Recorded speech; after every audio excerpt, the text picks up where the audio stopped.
गणपति की मूर्तियों के निर्माण के लिए मशहूर ये महाराष्ट्र का पेण विधानसभा क्षेत्र है। मुंबई के पड़ोसी जिले रायगढ़ की इस विधानसभा सीट पर इस बार दिलचस्प मुकाबला होने की उम्मीद है।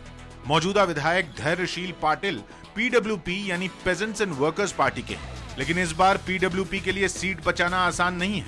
रायगढ़ लोकसभा सीट पर आम चुनाव में मिले वोट इसी तरफ इशारा करते हैं। लोकसभा चुनाव में शिवसेना 68,012 वोट के साथ पहले नंबर पर थी, जबकि एनसीपी को 64,375 वोट और पीडब्ल्यूपी को 36,599 वोट मिले थे। शिवसेना के अनंत गीते करीब 3,500 वोट के अंतर से ही जीत पाए थे। पेण विधानसभा सीट में ज्यादातर आबादी मराठी बोलने वालों की है। यहाँ गणपति मूर्तियों का कारोबार खूब होता है, लेकिन ग्रामीण इलाकों में बुनियादी किल्लत है। पानी की समस्या भी इस चुनाव में अहम मुद्दा है। रायगढ़ सीट पर कौन कब्जा करता है, इसके लिए आपको 19 अक्टूबर का इंतजार करना पड़ेगा, जब चुनाव नतीजे आएंगे।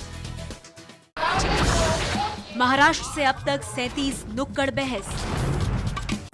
नमस्कार, मैं हूं जितेंद्र दीक्षित। एबीपी न्यूज का नुक्कड़ आज लगा है महाराष्ट्र की पेण विधानसभा सीट पर। पेण विधानसभा सीट अपनी गणपति प्रतिमाओं के लिए जानी जाती है। हर साल यहां से लाखों गणपति की खूबसूरत प्रतिमाएं दुनिया भर में एक्सपोर्ट होती हैं। इसके अलावा हम इस वक्त जिस स्टेडियम में मौजूद हैं, यहां पर सचिन तेंदुलकर के नाम का एक पैवेलियन भी है। एक पैवेलियन का यहां पर उद्घाटन खुद सचिन तेंदुलकर ने किया था। यहां के विधायक हैं शेकाप के यानी कि पीजेंट्स एंड वर्कर्स पार्टी के धैर्यशील पाटिल जी। इनसे हम बात करेंगे और विधायक ने अपना काम ठीक से किया कि नहीं, उन्होंने अपनी जिम्मेदारी निभाई कि नहीं निभाई, इस पर पैनी नजर होती है विरोधी पार्टियों की। तो हमारे साथ कांग्रेस के वैकुंठ पाटिल जी मौजूद हैं। इसके अलावा हमारे साथ शिवसेना के किशोर जैन जी मौजूद हैं और स्थानीय पत्रकार हमारे साथ संतोष पाटिल जी मौजूद हैं, जो यहाँ के तमाम मुद्दों के बारे में हमसे बातचीत करेंगे। तो आइए शुरुआत करते हैं विपक्षी पार्टी कांग्रेस से। सर, यहाँ लास्ट 5 ईयर से वाटर का प्रॉब्लम बहुत है। जो हमारे वासी क्षेत्र है, वो क्षेत्र में बहुत दिनों से वाटर प्रॉब्लम बहुत चल रहा है। उनको पीने का पानी नहीं मिल रहा है। रोड्स के भी बहुत प्रॉब्लम दिख रहे हैं। आप नेशनल हाईवे में से जा रहे हैं, उधर भी बहुत बड़ा प्रॉब्लम इश्यूज है। किसी वक्त में पीडब्ल्यूपी की मित्र रही शिवसेना से आइए जानते हैं कि वो क्या सोचते हैं इनके काम के बारे में। देखिए, इस मतदार संघ में पीडब्ल्यूडी के धैर्यशील दादा पाटिल उम्मीदवार चुन के आए हुए थे पहले से, और राज्य में कांग्रेस की सरकार थी, तो दोनों की जिम्मेदारी बनती थी कि ये एरिया में जो पीने का पानी के प्रॉब्लम्स है, लाइट के प्रॉब्लम्स है, आदिवासी वाड़ी के ऊपर जो रास्ते हैं लाइट जानी चाहिए, वो प्रॉब्लम्स है, वो प्रॉब्लम सब ऐसे के ऐसे पड़े हुए हैं। हम बात करते हैं यहाँ के स्थानीय निवासी और यहाँ से जो पत्रकारिता करते हैं, तमाम स्थानीय मुद्दों को उठाते हैं संतोष पाटिल जी से। यहाँ हेटवना धरण है, शाहपाड़ा धरण है और आंबेगांव धरण है। 3 धरण होके भी यहाँ से मुंबई को पानी जाता है, लेकिन यहाँ के स्थानिक लोग हैं उनको पानी नहीं मिलता। आज भी ऐसी है कंडीशन है कि वो जो बारिश का पानी आता है उससे अपनी प्यास बुझाती है। इसलिए अभी जो इलेक्शन आ रहा है उसमें 25 गांव अभी इलेक्शन पे बहिष्कार डालने वाले। बात यह है कि मैं विरोधी पक्ष का आमदार हूं। मैंने जितना भी मुझसे हो सका उतना मैंने किया। मुख्यमंत्री के पास मैंने 20 करोड़ रुपए मांगे। मुख्यमंत्री ने हाँ देता हूं, मैंने उन्होंने मुझे वादा किया, लेकिन उन्होंने वो दिए नहीं। क्योंकि उन्होंने दिए नहीं इसलिए मैं चुप बैठा, ऐसा है नहीं। मैंने मेरे स्थानिक विकास निधि के 40 लाख रुपए खर्च करके मैंने इस चीज को कुछ तरह से राहत देने की मैंने यहाँ पर कोशिश की।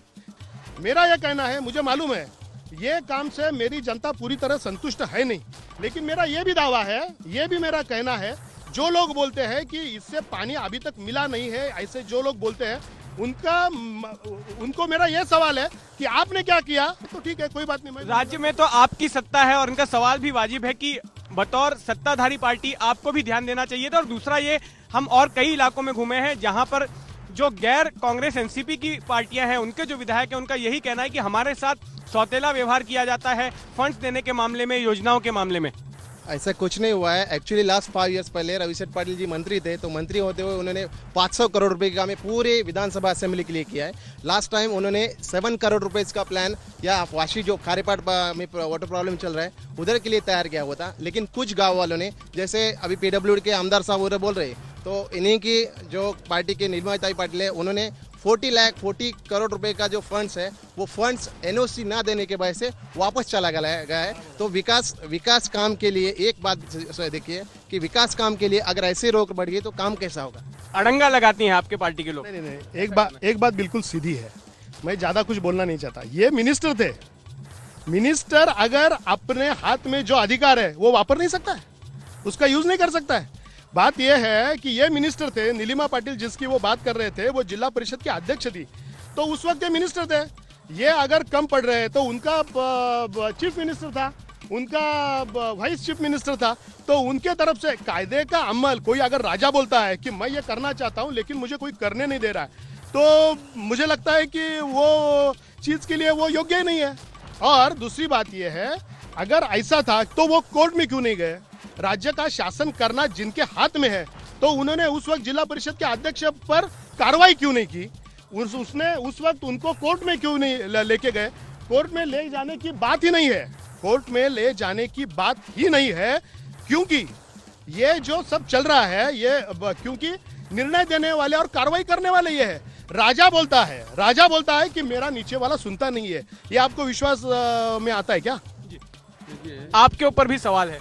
देखिए, इसमें ये झगड़ा सब चल रहा है, कहाँ पर आमदार सिकापा का होता है, सत्ता ऊपर स्टेट में कांग्रेस की होती है, सेंट्रल में सत्ता भाजपा सेना की होती है। ये सब जो डिफरेंस एरिया में सत्ता होती है, उनके जो अधिकार है वो अधिकार पब्लिक फेवर में होने के साथ में भी अलग अलग स्टेप पर सब जगह होते हैं। इसके लिए ये प्रॉब्लम आता है। लेकिन मेरा ये कहना है कि जो सत्ताधारी पार्टी में एमएलए अगर सिक्का पके बैठे तो उनकी भी मानसिकता होनी चाहिए कि जिला परिषद से एनओसी दे, और स्टेट गवर्नमेंट है तो स्टेट गवर्नमेंट की भी मानसिकता होनी चाहिए कि अगर जिला परिषद में हम लोग नहीं है तो स्टेट गवर्नमेंट का पावर यूज करके उधर का जो मटेरियलाइज करके फंड लाना है वो लाना चाहिए उन्होंने, वो भी उनकी मानसिकता होनी चाहिए। लेकिन ऑल ओवर ऐसा है कि पब्लिक ने ये चुनाव में शिवसेना भाजपा दिल्ली में आई है, शिवसेना भाजपा ही महाराष्ट्र में आनी चाहिए, और शिवसेना भाजपा का आमदार ही ये मतदार संघ में आएगा तो ही ये काम आगे बढ़ सकता है। मेरा विश्वास पूरी तरह से है।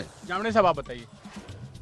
पहली बात ये है कि पहला 25 साल शका पक्ष का आमदार था इधर, भाई स्वर्गीय भाई मोहन पाटिल, पूरा बहुजन समाज ने उनको चुन के दिया था, और उसके बाद माननीय माजी केंद्रीय मंत्री रविंद्र जी पाटिल साहब को उनको चुन के दे दिया।